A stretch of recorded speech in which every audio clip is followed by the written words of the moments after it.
Welcome back, everyone. Before we dive into today's story, take a moment to like, comment your thoughts, and share the lessons you took from it. And if you haven't already, subscribe and turn on notifications so you never miss a story that just might change the way you see the world. Now let's begin. The boy they threw away, and the man who returned. Elijah Morgan was always the outlier in the Morgan family.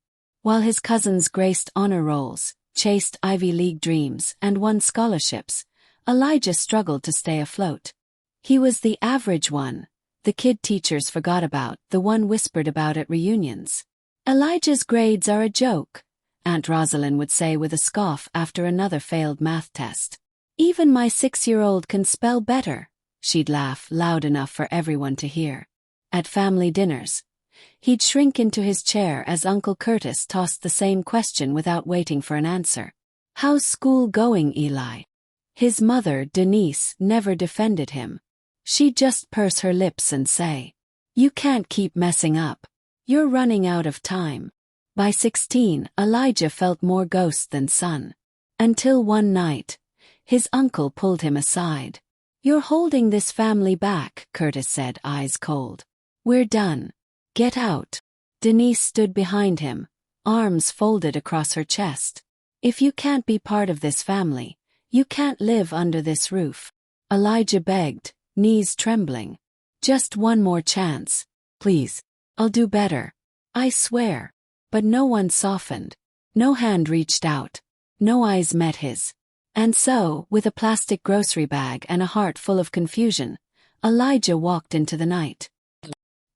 He scraped by, one odd job at a time, sleeping in bus stations, abandoned laundromats, sometimes on park benches. His dinners were instant noodles, his wardrobe second-hand. But in that solitude, Elijah found something unexpected: coding. He taught himself through library computers and stolen Wi-Fi from coffee shops. By 22, he'd built a small app. At 25, he sold his first startup. By 32, Elijah Morgan was on the cover of Forbes, the youngest black tech billionaire in America. And that's when the calls began. His mother's voice trembled on the line. "Eli, baby, it's Mom. We miss you. We're proud of you." Uncle Curtis left a voicemail. "We always knew you'd figure it out. Let's catch up over dinner." Aunt Rosalind sent a card. "Families fight, but love wins. We're so proud." Elijah didn't believe them. But he wasn't cruel either. He flew them to Atlanta, booked them suites, gave them tours of his glass-walled offices. "This is all yours," his cousin Tasha gasped.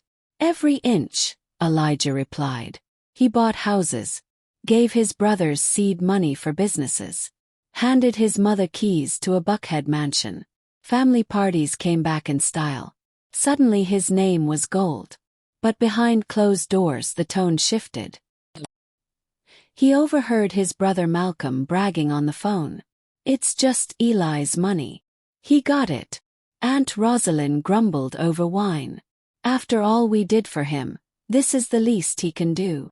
Thanksgiving turned into debates about who deserved the biggest family bonus. Teresa, Elijah's wife, noticed. "They act like you work for them." Elijah nodded. Asterisk. "It's only a matter of time." He pulled back. Fewer calls. No more gifts. That's when resentment turned to open hostility. "You changed, Eli. Don't forget where you came from." He didn't argue. He just watched. And waited. One night, Elijah told Teresa, "What if I wasn't here tomorrow? What would they do?" She frowned. "What are you saying?" "Nothing," he lied. A month later, the news exploded. Tech billionaire Elijah Morgan dies in fiery car crash. The car was unrecognizable. The body inside burned beyond recognition. His wallet survived. The headlines wrote themselves. Atlanta police broke the news to Teresa.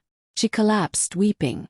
But when the Morgan family arrived at the mansion, there were no tears, no condolences, just greed. Malcolm stormed in. "Where's the deed?" Tasha was already on a call. "Girl, we about to come up big time." Rosalind poured herself wine and kicked off her shoes. You should probably start packing, Teresa. Stunned, Teresa whispered. He just died. Malcolm cut her off. He was blood. You were just married in. That night they picked the mansion clean. Cars, watches, properties. I'll take the Porsche, Uncle Curtis declared. The Miami condo's mine, Tasha said. Give me his jewelry, Rosalind chimed in.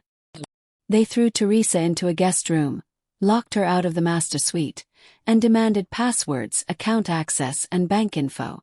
By day 3 she was forced out. No suitcase, no ring, no voice. Elijah's legacy was looted. Until 2 months later, a storm battered Atlanta.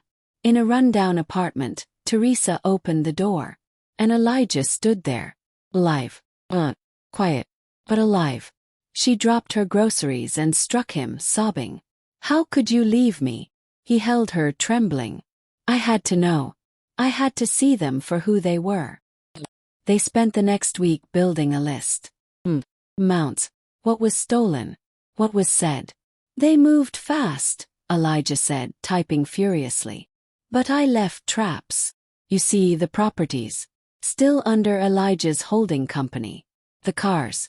Leased under corporate names. The accounts. Tagged with alerts.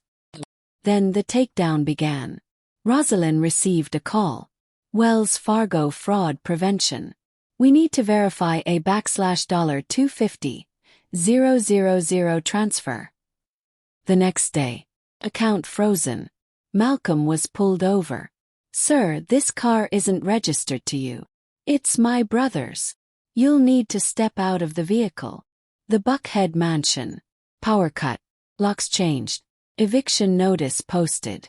Sarah's bank card was declined. There's a fraud investigation on this account. The Morgan group chat blew up. Eli's ghosting us. Is this some joke? That night Elijah called. Voice cold. You know who this is. Silence. Then Rosalind whispered. Elijah? Yeah, it's me. Hope you're enjoying the house. He hung up. Elijah filed lawsuits for fraud, embezzlement, and breach of fiduciary trust. Repossession teams arrived days later. Cars gone. Furniture rolled out. Jewelry seized. Bank accounts drained. Teresa stood beside him as the mansion emptied. They ruined everything, she whispered. Elijah replied. We're taking it all back. And they'll remember why. The Morgan name faded into shame. They lost the wealth, the houses, the respect. But worse, they lost the one thing Elijah offered all those years ago. Second chance. Elijah and Teresa moved into a new penthouse, quiet and secure. Every night, he held her hand tighter. They never looked back. If this story moved you, make sure to like, comment, and share it with someone who needs to hear it. And don't forget to subscribe and turn on the bell. We've got more powerful stories dropping soon. Thanks for watching.